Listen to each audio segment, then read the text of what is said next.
ಬೇರೆಯೇ ಎದ್ದು ಹೊಲ ಮೇಯ್ತಿತ್ತಂತೆ. ಯಾಕಂದ್ರೆ ಈ ಸುದ್ದಿನೂ ಹಾಗೇ ಇದೆ. ಕಾಯ್ಬೇಕಾಗಿದ್ದಂತ ಇನ್ಸ್ಪೆಕ್ಟರ್, ಸಬ್ ಇನ್ಸ್ಪೆಕ್ಟರ್ ಮಹಿಳೆಗೆ ಕಿರುಕುಳವನ್ನ ಕೊಟ್ಟಿದ್ದಾರೆ. ನಕಲಿ ಇನ್ಸ್ಟಾಗ್ರಾಮ್ ಖಾತೆಯನ್ನ ತೆಗೆದು ಕಾಟ ಕೊಟ್ಟಿರುವಂತಹ ಸ್ಟೋರಿ ಇದು.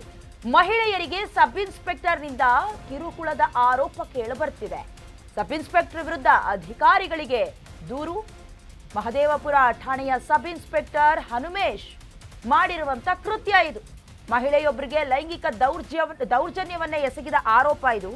ವೈಟ್ ಫೀಲ್ಡ್ ಉಪವಿಭಾಗದ ಎಸಿಪಿಯಿಂದ ವಿಚಾರಣೆ ಆಗ್ತಿದೆ. ನಕಲಿ ಇನ್ಸ್ಟಾಗ್ರಾಮ್ ಖಾತೆ ತೆಗೆದು ಮಹಿಳೆಯರಿಗೆ ಮೆಸೇಜ್ ಮಾಡ್ತಿದ್ರಂತೆ. ಕ್ವಾರ್ಟರ್ಸ್ ಮಹಿಳೆಯರಿಗೆ ಲೈಂಗಿಕವಾಗಿ ಕೆಟ್ಟದಾಗಿ ಮೆಸೇಜ್ ಮಾಡ್ತಾ ಇದ್ರಂತೆ ಕಾನ್ಸ್ಟೇಬಲ್. ಇನ್ನು ಕಾನ್ಸ್ಟೇಬಲ್ ಪತ್ನಿಯೊಬ್ಬರಿಗೆ ಕೂಡ ಲೈಂಗಿಕ ಕಿರುಕುಳವನ್ನ ಕೊಟ್ಟಿದ್ದಾರೆ. ಹೀಗಾಗಿ ಹಿರಿಯ ಅಧಿಕಾರಿಗಳಿಗೆ ಮಹಿಳೆ ದೂರು ಕೊಟ್ಟಿದ್ದಾರೆ. ಮೊದಲೇ ಹೇಳ್ದಂಗೆ ಇದು ಹೊಲವೇ ಅಂದ್ರೆ ಹೊಲವನ್ನ ರಕ್ಷಣೆ ಮಾಡೋದಕ್ಕೆ ಬೇಲಿ ಹಾಕಿರ್ತೀವಿ. ಆದ್ರೆ ಆ ಬೇಲಿಯೇ ಹೊಲ ಮೇಯ್ದ್ರೆ ಹೆಂಗಿರುತ್ತೆ?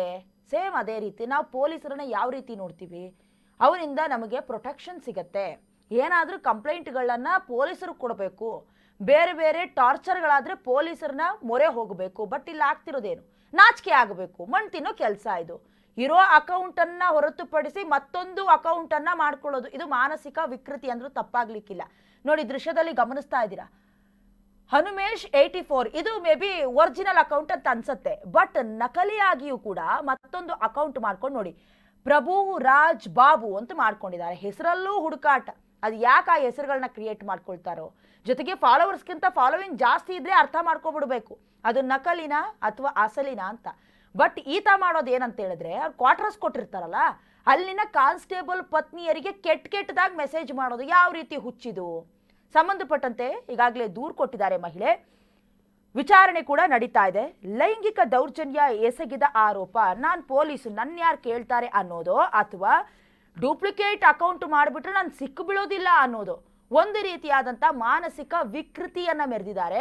ಈಗಾಗಲೇ ನಕಲಿ ಇನ್ಸ್ಟಾಗ್ರಾಮ್ ಖಾತೆ ತೆಗೆದು ಮಹಿಳೆಯರಿಗೆ ಮೆಸೇಜ್ ಮಾಡಿದ ವಿಚಾರಕ್ಕೆ ಸಂಬಂಧಪಟ್ಟಂತೆ ಅಧಿಕಾರಿಗಳಿಗೆ ಮಹಿಳೆ ದೂರು ಕೊಟ್ಟಿದ್ದಾರೆ. ವೈಟ್ ಫೀಲ್ಡ್ ಉಪವಿಭಾಗ ಎಸಿಪಿ ವಿಚಾರಣೆಯನ್ನ ನಡೆಸ್ತಿದ್ದಾರೆ.